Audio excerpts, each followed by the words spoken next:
Hello everyone, आपका हमारे YouTube channel teach in Hindi में स्वागत है। आज हम इस वीडियो में संस्कृत व्याकरण में प्रत्यय का अध्ययन करने वाले हैं।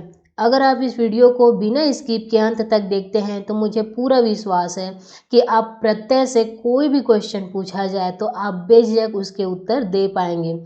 इस वीडियो में मैं आपको प्रत्यय पहचानने की ट्रिक बताने वाली हूँ। यदि आपने हमारे चैनल टीच इन हिंदी को सब्सक्राइब नहीं किया है तो अभी तुरंत ही हमारे चैनल टीच इन हिंदी को सब्सक्राइब जरूर कर लें। तो हम देखते हैं प्रत्यय। प्रत्यय क्या है?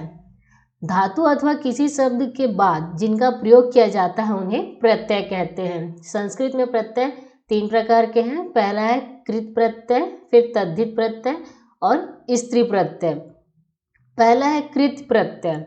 जिन प्रत्ययों का प्रयोग धातु मतलब क्रिया के बाद किया जाता है वो कृत प्रत्यय कहलाते हैं। जैसे कि क्री यहाँ पे धातु है, क्री का मतलब है करना।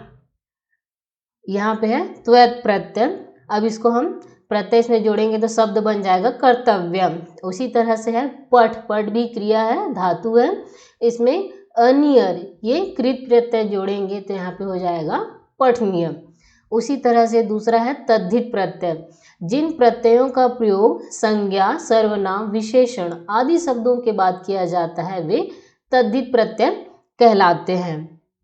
जैसे शिव, शिव यहाँ पे ये संज्ञा है, इसमें तद्धित प्रत्यय जो लगा है अण, अब इसे नया शब्द बन जाएगा सैवह। उसी तरह से दशरथ, दशरथ यहाँ संज्ञा है, इसमें ईं जो है तद्धित प्रत्यय है, बन गया दाशरथी। फिर धन के साथ हम मतु तद्धित प्रत्यय जोड़ेंगे तो ये बन जाएगा धनवान। फिर तीसरा है स्त्री प्रत्यय। जिन प्रत्ययों का प्रयोग पुल्लिंग शब्दों को स्त्रीलिंग में परिवर्तित करने के लिए किया जाता है वे स्त्री प्रत्यय कहलाते हैं। ये बहुत ही आसान है। अगर आपको पुल्लिंग शब्द का स्त्रीलिंग पता है तो आप इसे बहुत ही आसानी से बना सकते हैं। बस आपको इसमें स्त्री प्रत्यय के बारे में याद होना चाहिए। जैसे कुमार, ये पुल्लिंग शब्द है। अब यहाँ पे डीप, ये स्त्री प्रत्यय है, ये जुड़ के हो जाएगा कुमारी। आपको पता होना चाहिए कुमार का स्त्रीलिंग क्या हो जाता है, कुमारी। फिर है अज, इसमें हमने टाप स्त्री प्रत्यय जोड़ा है, ये बन जाएगा अज। अब हम कृत प्रत्यय का विस्तार पूर्वक अध्ययन करेंगे। जो प्रत्यय धातुओं मतलब क्रिया के साथ जोड़े जाते हैं वे कृत प्रत्यय कहे जाते हैं और कृत प्रत्यय से बने हुए शब्दों को कृदंत कहते हैं। अब हम देखते हैं इसमें क्या क्या प्रत्यय है। इसमें तक, त्वक्तु, त्वयत, अनियर, कत्वा, लप्य, तुमुल, श्रुति, सानस, तिम आदि ये सारे कृत प्रत्यय के अंतर्गत आते हैं। तो सबसे पहले है तक्त। अब इसको हम पहचानेंगे कैसे कि जब भी हम तक्त प्रत्यय का प्रयोग करेंगे तो जो नया शब्द बनेगा वो अंत में तह या टह लिखा होगा, तो इससे आप जान डालेंगे कि ये तक्त प्रत्यय है। जैसे पठ, ये क्रिया है धातु, इसमें तक्तः तो ये बन जाएगा पठितः। गम के साथ तक्तः, गतः, दृश्य के साथ तक्तः, दुष्ट दृष्टः। इसी तरह से है त्वक्तु। अब इसे पहचानने की ट्रिक है कि जो प्रत्यय जोड़ने के बाद नया शब्द बनेगा उसके आखिरी में तवान या टवान होगा। जैसे क्री के साथ हमने त्वक्तु जोड़ दिया तो ये बन गया कृतवान।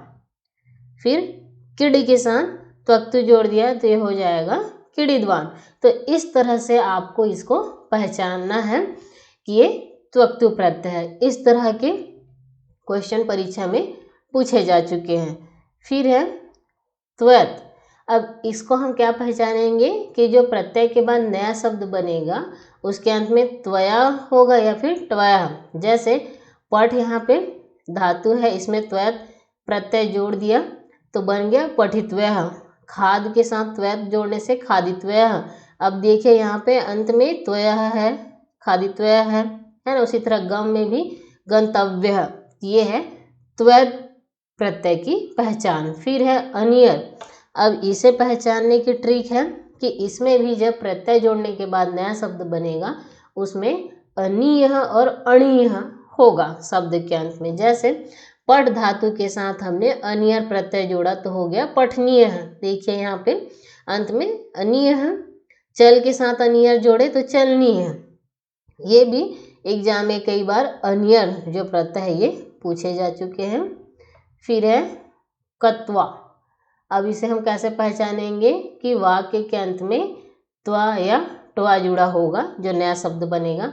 पट के साथ कत्वा जोड़ने से पठित्वा हो गया, देखिए अंत में त्वा है। किड के साथ कत्वा जोड़ने से किडित्वा। उसी तरह से है यहाँ पे लप्य। अब इसको हम पहचानने की ट्रिक क्या है कि इसमें उपसर्ग रहेगा, फिर धातु, फिर य। जैसे यहाँ पे प्र ये उपसर्ग है, फिर यहाँ पे द ये धातु क्रिया है, फिर इसमें लप्य जो है प्रत्यय जुड़ा है तो मिल गया ये प्रदाय। फिर यहाँ पे आप देख रहे हैं अंत में य जुड़ गया। उसी तरह से अ उपसर्ग है, गम ये धातु है, लप्य ये प्रत्यय है, तो हो गया आगम। ये यहाँ पे भी अंत में देखिए यह है। फिर प्र ये भी उपसर्ग, नम धातु और ये लप्य प्रत्यय प्रणयम बन गया। फिर देखते हैं तुमुन प्रत्यय। इसको हम कैसे पहचानेंगे कि इसमें जो नया शब्द बनेगा इसके अंत में क्या रहेगा, तुम या तुम। जैसे यहाँ पे है गम धातु के साथ तुमुन प्रत्यय, तो ये हो जाएगा गंतुम। तुमुन प्रत्यय बहुत ही इम्पोर्टेंट है, ये परीक्षा में बार बार पूछा जा चुका है। फिर शुरू के साथ तुमुन जोड़ेंगे तो क्या हो जाएगा, श्रोतुम। तो इस तरह से आपको ये पहचानना है। फिर है श्रुति। इसको पहचानने की ट्रिक है कि इसमें भी जब जो नया शब्द बनेगा उसके अंत में न या ता रहेगा, वो भी हलंत। देखिए गम के साथ श्रुति जोड़े तो क्या हो गया, गच्छन। यहाँ पे देखिए अंत में न है, हलंत लगा हुआ। क्री के साथ श्रुति जोड़े तो कुर्वन, ये भी हलंत लगा है यहाँ पे न। फिर किड के साथ श्रुति प्रत्यय जोड़े तो किडन। फिर है सानच प्रत्यय। अब इसको पहचानने की ट्रिक क्या है कि नया शब्द जो बनेगा प्रत्यय जोड़ने के बाद उसमें वाक्य के अंत में होगा आनह, मानह या सानह। तो जैसे सेव के साथ सानच प्रत्यय जुड़ा तो हो गया सेव मानह, देखिए अंत में मानह है। फिर वृद्ध धन सानह वर्धमानह। उसी तरह से तीन प्रत्यय है, तो इसमें पहचानने की ट्रिक है वाक्य के अंत में जो नया वाक्य बनेगा उसमें तिह या अंत ही बन जाएगा। जैसे भूक्रिया है, इसमें तीन प्रत्यय जोड़ेंगे तो भूति, ती अंत में है। गम के साथ तीन प्रत्यय जोड़ेंगे तो गति। फिर स्तु के साथ तीन प्रत्यय जोड़ेंगे तो स्तुति। तो इस तरह से आपको ये पहचानना है। फिर है तद्धित प्रत्यय। तद्धित प्रत्यय में बताया था मैंने कि जो प्रत्यय संज्ञा, सर्वनाम और विशेषण शब्दों में जोड़े जाते हैं उन्हें तद्धित प्रत्यय कहते हैं। और तद्धित प्रत्ययों के बने हुए शब्दों को तद्धितांत कहते हैं। अब तद्धित प्रत्यय कौन कौन से हैं, जैसे मतु, इनि, ठक, त्व, त्रत इत्यादि। तो हम सबसे पहले देखेंगे मतु।